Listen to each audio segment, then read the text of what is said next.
உங்கள் favourite TV ஷோக்களை இனி miss பண்ண தேவையில்லை. ZEE5 இல் முற்றிலும் இலவசமாக காணுங்கள். இங்கேயும் எப்பொழுதும்.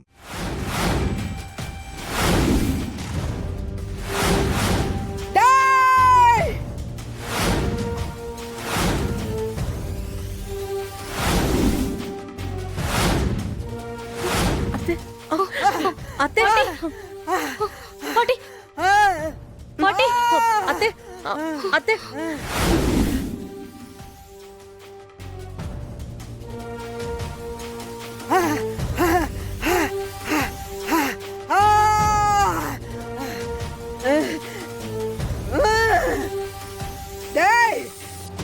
கருப்ப வந்திருக்கண்டா. உங்களை காத்து நிக்கிற கருப்ப வந்திருக்கண்டா.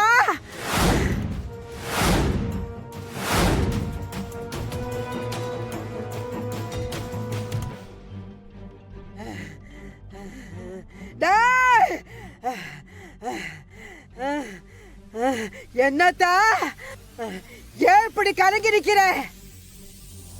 சாமி, மதி ஒரு பக்கம் போனா விதி ஒரு பக்கம் துரத்தின கதையா? துயிராவில துரத்தி அடிக்குது சாமி. வயித்துல புள்ளைய வச்சுக்கிட்டு வீட்டுக்கு மூத்தவங்க ஒருத்தவங்கள தொலைச்சிட்டு நிக்கிறா. அவங்கள தேடி போன இவ புருஷன் இவ அத்தைய கூட்டிட்டு வருவானான்னு தெரியாம கலங்கி போய் நிக்கிறா. கலங்காத தாயி, கலங்காத. இந்த கருப்ப முன்னாடி கலங்காத தாயி. உன்னை முதுகுல குத்துறவன் ஓ கூடவே இருக்கான். ஓ கால வாடுறவன் ஓ காலடியில இருக்கான்.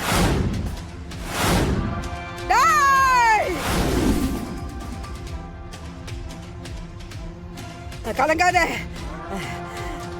நான் இருக்கிற வரைக்கும் கலங்காத. வெள்ளி செவ்வாய் 2 நாளும் வீட்டை கழுவி விளக்கு போட்டு 8 நாளைக்கு என் பேரை சொல்லி வரத இரு.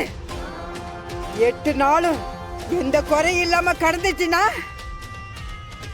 வீட்டை விட்டு போன மகராசி ஓ வீடு தேடி வருவா.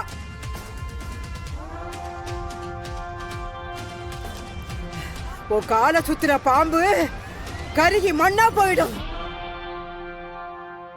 உன் கண்ணீர் தரையில படாது. ஓ கால் 2 நடுங்கி நிக்காது. விபூதி சாமி தானே.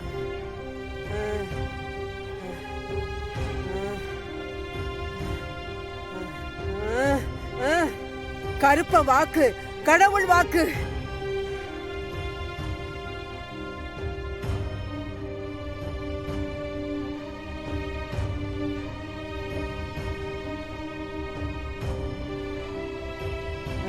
ஓ புருஷனே உனக்கு அரசனா துணை இருப்பான். நீ தொட்ட மண்ண பொன்னா மாத்தி தருவான். அடியே, பிறந்த மண்ணை விட்டு போற காலம்தான் உனக்கு பொற்காலம்.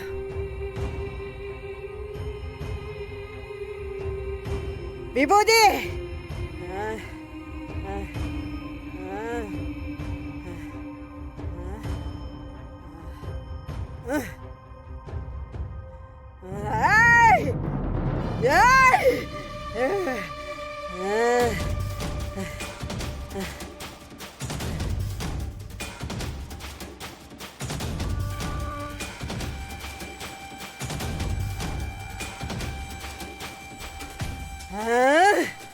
என்னாச்சு சாமி?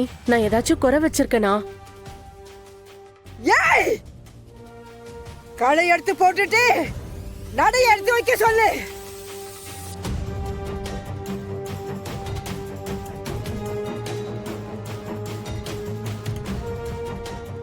ரத்த குறி வாங்கினா ரத்தம் மிஞ்சாது.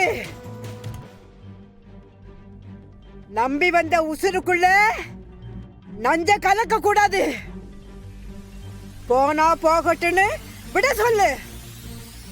கொண்டு போகும்போது எதுவும் நிக்காது. முழிச்சுக்க சொல்லு. சீக்கிரம் முடிச்சுக்க சொல்லு.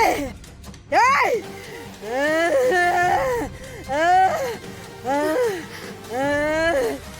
கருப்பை மலை ஏறாண்டா.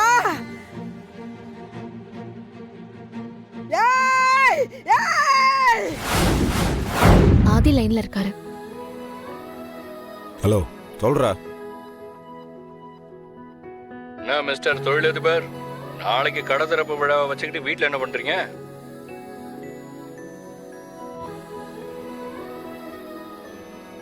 அது ஒண்ணும் இல்ல, சும்மா வீட்டுல கொஞ்சம் வேலை தான். சரிடா, ஆண்டாள் பக்கத்துல இருக்காங்களா? அது நான் பக்கத்துல தான் இருக்கேன். பேசு. ஆண்டாள், இந்த ஒரே அடியில உயிர் போறது எப்படி நீங்க அடிக்கடி ஒன்று சொல்லுவீங்கல்ல, அதை இப்ப அழகருக்கு செஞ்சு காட்டுறீங்களா? அது எதுக்காக, என்னாச்சு இப்போ? பின்ன என்னங்க, நாளைக்கு கடையை திறக்கணும், அவ்வளோ வேலை இருக்கு. அதை விட்டுட்டு கடைக்கு போகாம இங்க என்ன பண்ணிட்டு இருக்கான்?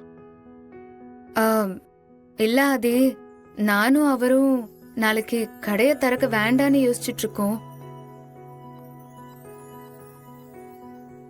ஏன் ஆண்டாள், ஏதாவது பிரச்சனையா? பிரச்சனை எல்லாம் ஒண்ணும் இல்ல. அது எங்களுக்கு இப்படி ஒரு விஷயம் நடக்கிறதுக்கு காரணமே நீங்க தான். நீங்க இல்லாம எப்படி நாங்க போய் கடைய திறக்கிறது? பரவாயில்லையே, சூப்பரா டயலாக் பேசுறீங்க. நான் வேணா என் ஃப்ரெண்டு கிட்ட சொல்லி உங்களுக்கு நடிக்கிறதுக்கு சான்ஸ் வாங்கி தரேன். அது எதுக்காக இப்படி எல்லாம் பேசிட்டு இருக்கீங்க? ஏங்க, இதுக்காக நானும் அழகரும் எவ்வளவு கஷ்டப்பட்டிருக்கோன்னு உங்களுக்கு தெரியாதா? டேய், நீ சொல்றதெல்லாம் சரிதான்டா. ஆனா நீ இல்லாமல என்னால் கடை திறக்க முடியாது. உன் கையால தான் திறக்கணும். மாப்ள, நீயும் நல்லா தான் பேசுற. ஆண்டாளோட சேர்ந்து உனக்கும் சான்ஸ் வாங்கி தரவா? டேய் சாத்ரா, சீரியஸா பேசிட்டு இருக்கிறேன் நான். ஏண்டா, ஒரு மாசமா தூங்காம கொள்ளாம உடம்பு வலிக்க அலைஞ்சு திரிஞ்சு வேலையெல்லாம் ஏற்பாடு பண்ணி வச்சா அசால்ட்டா பேசிக்கிட்டு இருக்க. என்ன சொல்ல வரேன்னு கொஞ்சம் கேளுடா. நீ எதுவும் சொல்ல வேண்டாம், நாளைக்கு கடையை திறக்கணும், அவ்வளவுதான். இவரு ஏற்கனவே நீ நானும் எப்படா கீழே விழுவோம், எப்படா தோத்து போவோம்னு சில விஷ ஜந்துக்கள் காத்துக்கிட்டு இருக்கு. அதுங்க மூஞ்சில கரிய பூசுறதுக்காவது நீ போய் கடையை திறக்கணும், சரியா? கரெக்டு தான்டா. ஆனா நீ இல்லாம எப்படி பண்ண சொல்ற? டேய், நான் இல்லனா என்னடா, பாரதி இருக்காங்கல்ல, அவங்க வயித்துல ஒரு குட்டி ஆதி இருக்கான். எல்லாத்துக்கும் மேல எங்க வீட்டு மகாராணி தமிழ் இருக்காங்கல்ல, வேற யார் வேணும் உனக்கு?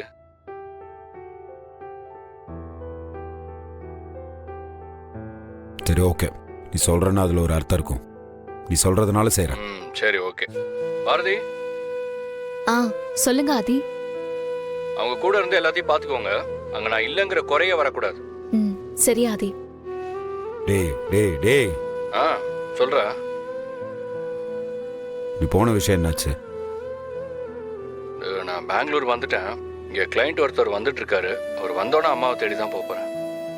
சரி, வரும்போது அம்மாவோட வந்து சேரு. சரி மாப்ள, நீ போய் மற்ற வேலையை பாரு. நான் ஈவினிங் ஃப்ரீ ஆயிட்டு கால் பண்றேன். சரி.